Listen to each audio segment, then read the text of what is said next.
से भीषण गर्मी और तपती धूप निकल रही थी। चिड़िया के दोनों बच्चे और बेटी गुड़िया भूखे बैठे थे। मम्मा भूख लगी है, हमसे अब और बिल्कुल बर्दाश्त नहीं हो रहा। मैं जानती हूँ मेरे बच्चों, आपने कल सुबह से कुछ नहीं खाया। मैं अपने बच्चों का तड़पता हुआ चेहरा और नहीं देख सकती। आपकी मम्मा अभी जंगल जाएगी और आपके लिए मीठा फल ढूंढ कर लाएगी। लेकिन मम्मा, बाहर तो इतनी तेज गर्मी और लू चल रही है, आप कैसे जाएंगी? इतनी तपिश में आपके पंख जल जाएंगे। हाँ, बाहर गर्मी है लेकिन मैं जाऊंगी। चाहे जितनी भी गर्मी हो, एक माँ अपने बच्चों के लिए हर मुसीबत सह सकती है। मैं अपने बच्चों के लिए मीठा फल ढूंढकर जरूर लाऊंगी। बस आपने घर से बाहर नहीं जाना, अपना ध्यान रखना और घर में ही रहना। चिड़िया दरवाजे से निकलकर इधर उधर देखती है। दूर दूर तक तपती धूप के सिवा कुछ दिखाई नहीं दे रहा था और फिर घने जंगल में एक तरफ उड़ जाती है। आज तो कोई भी जंगल में दाना लेने नहीं आया। हो सकता है सबके घरों में दाना हो। भीषण गर्मी की वजह से सब अपने घोंसलों में छिपे बैठे हैं, लेकिन मुझे तो अपने बच्चों के लिए दाना लेकर जाना है। चिड़िया उड़ती उड़ती दूर निकल जाती है। बुलबुल अपने घोंसले में बैठी मीठा फल खा रही थी। चिड़िया बुलबुल से पूछती है, बुलबुल बहन, आप यह मीठा फल कहाँ से लाई हो? मुझे तो पूरे जंगल में कहीं एक दाना भी नहीं मिला। मेरे बच्चे भूखे हैं, मुझे भी अपने बच्चों के लिए मीठा फल लेकर जाना है।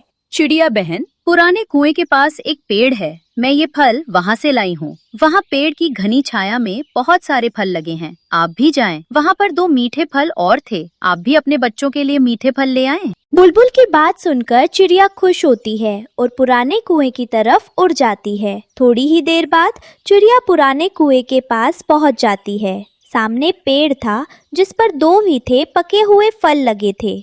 शुक्रिया बुलबुल, तुमने मुझे सीधा रास्ता बताया, वरना मैं शाम तक जंगल में भटकती रहती और मुझे मेरे बच्चों का भोजन ना मिलता। आज मेरी बेटी गुड़िया और बच्चों का पेट भर जाएगा। चिड़िया दोनों मीठे फल तोड़ती है और उड़ने लगती है। तभी रास्ते में कालू कौवा आ जाता है और उसका रास्ता रोक लेता है। ठहरो चिड़िया, ये फल अब तुम्हारे नहीं है। भीषण गर्मी हो या तूफान, कालू कौवा छीन ही लेता है।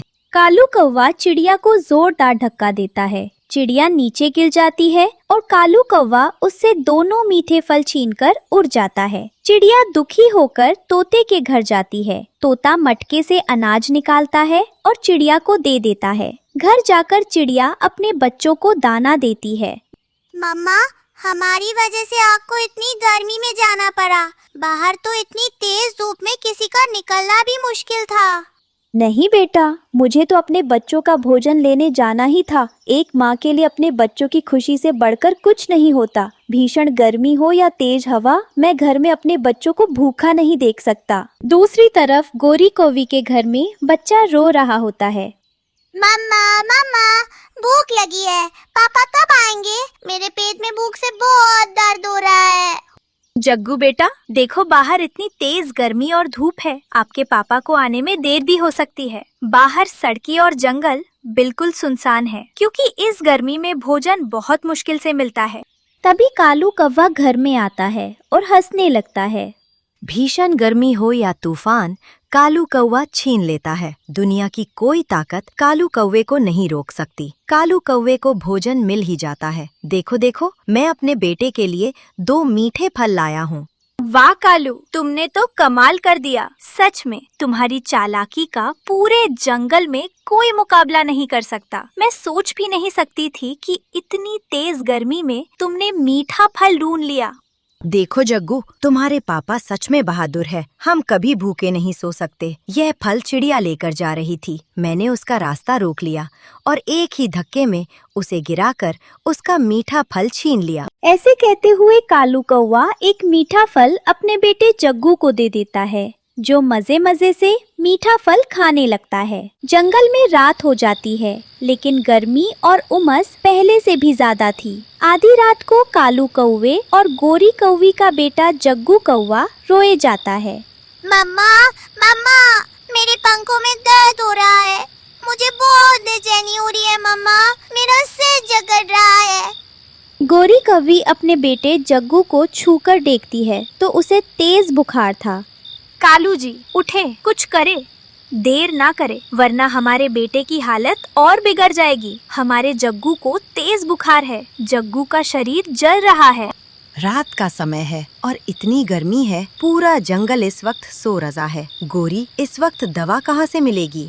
रानू चिड़िया के पास जाओ, वह जंगल की सबसे समझदार पक्षी है। रानू चिड़िया के घर में बुखार की दवा हर वक्त पड़ी होती है, आपको वहाँ से बुखार की दवा मिल जाएगी। कालू कौवा अपने घर से निकलता है और रानू चिड़िया के दरवाजे पर आकर दस्तक देता है। रानू, रानू चिड़िया, दरवाजा खोलो। देखो मैं कितनी बड़ी मुसीबत में तुम्हारे पास आया हूँ। कालू कौवे, तुम दिन को हमें सुकून नहीं करने देते और अब रात को भी आ गए मुझे तंग करने। तुम्हारी चालाकियाँ और शरारतें कभी खत्म नहीं होती। जाओ, भाग जाओ यहाँ से, मैं दरवाजा नहीं खोलूंगी। चिड़िया, मैं मुश्किल में हूँ, मुझ पर रहम करो। मेरे बेटे जग्गू को तेज बुखार है, अगर दवा ना मिली तो मेरा बेटा मर जाएगा। कौवे की बात सुनकर रानू चिड़िया को कौवे पर दया आ जाती है और रानू चिड़िया दरवाजा खोल देती है। कौवे, माफ करना, इस वक्त मेरे घर में बुखार की दवा नहीं है। मेरी सारी दवाइयाँ खत्म हो चुकी हैं, लेकिन चिड़िया जरूर तुम्हारी मदद कर सकती है। चिड़िया का नाम सुनकर कालू कौवा घबरा जाता है। चिड़िया नहीं, चिड़िया मेरी मदद कभी नहीं करेगी। मैंने उसके साथ बहुत बड़ी ज्यादती की है, क्योंकि मैंने आज ही चिड़िया का मीठा फल छीना था। कौवे, चिड़िया बहुत दयालु है। चिड़िया जानती है वह फूल कहाँ से मिलता है जिसका रस पिलाने से पक्षियों का बुखार ठीक हो जाता है। क्या चिड़िया मेरे साथ जाएगी? क्या चिड़िया मेरी मदद करेगी, या वह मुझसे अपने फल का बदला लेगी? नहीं, मुझे नहीं लगता। प्लीज आप मेरे साथ चलो, शायद आपकी वजह से चिड़िया मेरी मदद कर दे। ठीक है कालू कौवे, मैं तुम्हारे साथ चली जाती हूँ ताकि तुम अपने बेटे का इलाज कर सको। फिर रानू चिड़िया कालू कौवे के साथ उड़ती है और दोनों चिड़िया के दरवाजे पर पहुँच जाते हैं। चिड़िया बहन, दरवाजा खोलो, जल्दी से बाहर आओ, एक बहुत जरूरी काम है।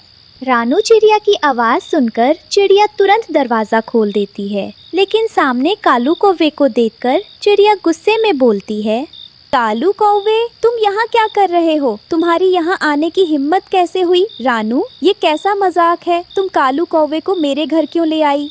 चिड़िया बहन, धीरज रखें, गुस्सा जाने दें, पुरानी बातों को भूल जाएं। कौवा मुश्किल में है, इसके बेटे को बुखार है, हमें कौवे की मदद करना होगी। मैं तुम्हारी विनती करता हूँ चिड़िया, मैं अपनी गलती पर बहुत शर्मिंदा हूँ। मैं तुम्हारे पाँव पकड़ता हूँ, मेरे साथ चलो और मुझे वह फूल ला दो जिसका रस पिलाने से मेरे बेटे का बुखार ठीक होगा। नहीं जाऊंगी, मैं तुम्हारे साथ कभी नहीं जाऊंगी। तुम एक खुदगर्ज और जालिम कौवे हो। अगर आज तोता मुझे दाना ना देता तो इस वक्त मेरे बच्चे भूखे सोए होते। चिड़िया बहन, क्या अपनी बहन रानू का भी कहना नहीं मानोगी? इंसानियत और दयालुता का यही तकाजा है। क्या मेरे कहने पर कालू कौवे के साथ नहीं जाओगी? चिड़िया थोड़ी देर चुप रहती है और फिर मान जाती है। ठीक है रानू, मैं जाती हूँ। मैं किसी मासूम बच्चे की जान खतरे में नहीं डाल सकती। कालू कौवे, तुम अपने घर जाओ, मैं वह फूल ढूंढकर अब भी लाती हूँ। ऐसे कहते हुए चिड़िया पहाड़ों की तरफ उड़ जाती है। आधी रात, ऊपर से उमस और भीषण गर्मी, लेकिन चिड़िया कौवे की मदद करने के लिए फूल लेने जा रही थी। कालू, क्या सच में चिड़िया वह फूल लेकर आएगी? वह इतनी गर्मी और अंधेरे में इतनी दूर कैसे जाएगी? मुझे नहीं लगता। हमने चिड़िया के साथ बहुत बुरा किया था। विश्वास तो मुझे भी नहीं था कि चिड़िया मान जाएगी। उसका दिल बहुत बड़ा और साफ है, लेकिन चिड़िया ने रानू की बात मान ली और उसके कहने पर वो फूल लेने चली गई। कौवा और कौवी बात कर ही रहे थे कि चिड़िया आ जाती है। चिड़िया गर्मी और थकान से निढाल हो चुकी थी। उसके पंख थके हुए थे और सांस फूल रही थी। मैं वह फूल ले आई। पहाड़ों पर बहुत अंधेरा था, लेकिन मैं हिम्मत नहीं हारी। गोरी बहन, इस फूल का रस अपने बेटे को पिला दो। रस पीने से आपके बेटे का बुखार ठीक हो जाएगा। गोरी और कालू हाथ जोड़कर खड़े थे और चिड़िया से माफी मांगते हैं। हमें माफ कर दो चिड़िया, हमें माफ कर दो। तुम वाकई फरिश्ता बनकर आई हो। हमने हमेशा तुम्हारे साथ गलत किया, लेकिन आज तुमने मुश्किल वक्त में हमारी मदद करके हमारा दिल जीत लिया। ठीक है, आइंदा से ध्यान रखना, किसी पर जुल्म मत करना, किसी कमजोर पर जुल्म मत करना और किसी का भोजन मत छीनना। मैं जा रही हूँ, मेरे बच्चे घर में अकेले हैं। फिर चिड़िया अपने घर चली जाती है। गोरी कौवी अपने बेटे जग्गू को फूलों का रस पिलाती है और जग्गू का बुखार ठीक हो जाता है। दोस्तों, आपको ये स्टोरी कैसी लगी कमेंट में ज़रूर बताएं और इस चैनल को लाइक और सब्सक्राइब करना मत भूलें ताकि आपको आने वाली वीडियो का जल्दी से पता चल जाए और अपने दोस्तों के साथ इसे शेयर करना मत भूलें। आपका धन्यवाद। कालू कौवा जंगल में स्कूल की वैन चलाया करता था। सभी छोटे पक्षी कालू कौवे की वैन में स्कूल जाते। स्कूल से छुट्टी हो गई थी और सब वापस अपने घरों को आ रहे थे। बारी बारी करके सब छोटे पक्षी अपने घरों को उतर जाते हैं। कालू कौवा सबसे आखिर में गुड़िया को उतारता था। कालू अंकल, मेरा घर छोटे मिट्टू के घर से पहले आता है, फिर आप मुझे बाद में क्यों उतारते हैं? तेरी माँ किराया भी सबसे आखिर में देती है, इसलिए मैं तुझे सबसे आखिर में उतारता हूँ। और हाँ, महीने का आखिर आने वाला है, अभी तक तेरी माँ ने किराया नहीं दिया। जाकर अपनी माँ से कहना, इस बार मैं पूरे 500 रुपए किराया लूंगा। लेकिन आप बाकी सब से तो सिर्फ 300 रुपया लेते हैं। कालू कौवा गुड़िया की बात का जवाब नहीं देता और अपनी वैन लेकर वहाँ से चला जाता है। गुड़िया घर आती है और अपनी मम्मा से कहती है, मम्मा, मैंने नहीं जाना कालू अंकल की वैन में, मैं खुद ही उड़ के चली जाया करूँगी। गुड़िया बेटी, आप अभी बहुत छोटी हो, आप उड़ नहीं सकोगी, स्कूल बहुत दूर है। अगर स्कूल दूर है तो आप मुझे स्कूल छोड़ आया करें, लेकिन मैं कालू अंकल की वैन में नहीं जाऊंगी कल से। लेकिन गुड़िया बेटी, बात क्या है? बाकी सब पक्षियों से कालू अंकल 300 रुपया किराया लेते हैं और आज उन्होंने मुझे कहा कि मैं 500 रुपया लेकर आऊं। यह क्या बात हुई? मैं अभी जाकर गोरी बहन से बात करती हूँ इस बारे में। रानो चिड़िया अपने घर से निकलती है और गोरी कौवी के पास जाती है। गोरी बहन, आपके पति कालू बाकी सब पक्षियों से 300 रुपया किराया लेते हैं, लेकिन उन्होंने आज गुड़िया को कहा कि वह 500 रुपया लेकर आए। अगर महीने के अंत पर आकर किराया दोगे तो मेरा पति 500 रुपया ही लेगा। अगर तुझे इतनी ही समस्या है तो कल से अपनी बेटी को खुद स्कूल छोड़ आना। ऐसा कहकर गोरी कौवी वहाँ से उड़ जाती है। रानो चिड़िया बहुत परेशान होकर पेड़ की डाल पर बैठ जाती है। मैंने तो भोजन खोजने भी जाना होता है, मैं गुड़िया को स्कूल छोड़ने जाऊंगी तो बहुत देर हो जाएगी और दोपहर के समय तो गर्मी भी बहुत होती है। रानो चिड़िया बहुत परेशान हो जाती है। फिर अगली सुबह रानो चिड़िया गुड़िया को अपने ऊपर बिठाती है और उसे स्कूल छोड़ने निकल आती है। अपनी बेटी को स्कूल छोड़ने के बाद मम्मा चिड़िया भोजन खोजने जंगल में निकल आती हैं। मम्मा चिड़िया आज जंगल में बहुत दूर तक निकल आई थी, लेकिन अभी तक भोजन नहीं मिला था। थक हार कर रानो चिड़िया एक पेड़ पर बैठ जाती है। लगता है आज मुझे और ज्यादा आगे जाना होगा, जंगल के इस हिस्से में तो खाने को कुछ भी नहीं है। रानो चिड़िया उड़ती है, लेकिन तेज धूप के कारण रानो चिड़िया को चक्कर आ जाते हैं और रानो चिड़िया नीचे कांटों में आकर गिर जाती है और बेहोश हो जाती है। कुछ समय गुजरता है तो वहाँ से तोता गुजरता है। तोता रानो चिड़िया को जब कांटों में बेहोश पड़ा देखता है तो वो रानो चिड़िया के पास आता है। तोता बहुत मुश्किल से कांटों को रानो चिड़िया के ऊपर से हटाता है और उसे घर ले आता है। तोते अंकल, मेरी मम्मा को क्या हुआ है? मेरी मम्मा बेहोश क्यों है? गुड़िया बेटी, आपकी मम्मा मुझे कांटों में फंसी हुई मिली। आपकी मम्मा को थोड़ी देर तक होश आ जाएगा। ऐसा कहकर तोता वहाँ से चला जाता है। मम्मा चिड़िया को होश आ जाता है, लेकिन रानो चिड़िया के पंख घायल हो चुके थे। मम्मा, आपके पंख तो बुरी तरह घायल हो गए। सुबह तो मेरा इंग्लिश का टेस्ट है, मैं किस तरह जाऊंगी स्कूल? गुड़िया बेटी, आप जल्दी से गोरी आंटी के घर जाओ और उन्हें बताकर आओ कि सुबह जाते हुए आपको भी ले जाई। गुड़िया गोरी के घर आती है। मेरी मम्मा के पंख कांटों से घायल हो गए हैं। गोरी आंटी, प्लीज आप कालू अंकल से कहें कि वो सुबह मुझे भी वैन में ले जाए। कल तो बड़ी अकड़ से तेरी माँ गई थी, जैसे दोबारा तो कभी तूने मेरे पति की वैन में जाना ही नहीं। भाग जा यहाँ से, वरना एक थप्पड़ लगाऊंगी तेरे मुंह पर।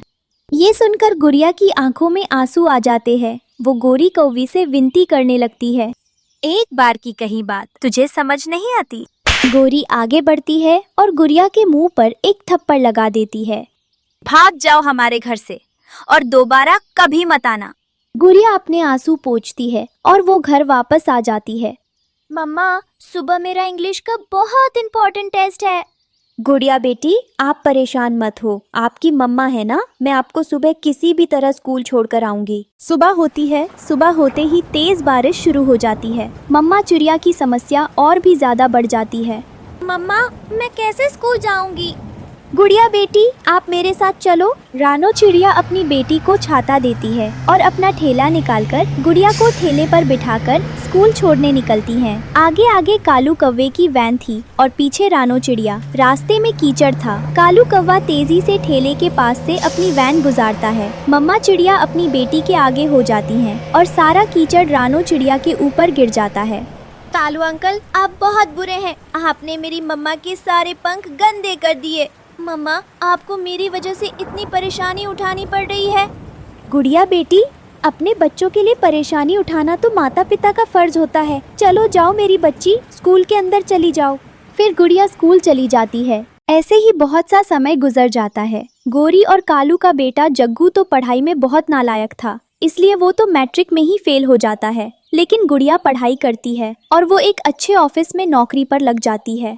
ये लीजिए मम्मा, मिठाई खाइए। गुड़िया बेटी, क्या आपका इंटरव्यू क्लियर हो गया आज? जी मम्मा, वो तो मेरी सीवी देखकर बहुत खुश हुए और उन्होंने फौरन नौकरी के लिए हाँ कर दी। रानो चिड़िया मिठाई लेकर गोरी कौवी के घर आती है। गोरी अपने बेटे पर गुस्सा कर रही थी। जग्गू, तूने सुबह से मुझे परेशान करके रखा है। सारा दिन घर पर बैठा रहता है। अब तो जवान हो गया है। अगर कुछ नहीं करना तो अपने पिताजी के साथ जाया कर और भोजन खोज कर लाया कर।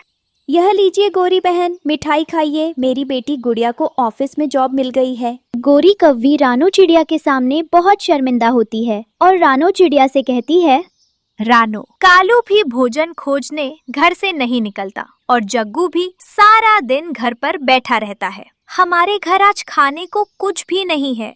आप बिल्कुल चिंता मत करें, रात का भोजन मैं आपके घर भेज दूंगी। ऐसा कहकर रानो चिड़िया वहाँ से चली जाती है और गोरी कौवी रोने लगती है। काश मैंने उस दिन गुड़िया की मदद की होती। ऊपर वाले ने जरूर मुझे मेरे घमंड की सजा दी है।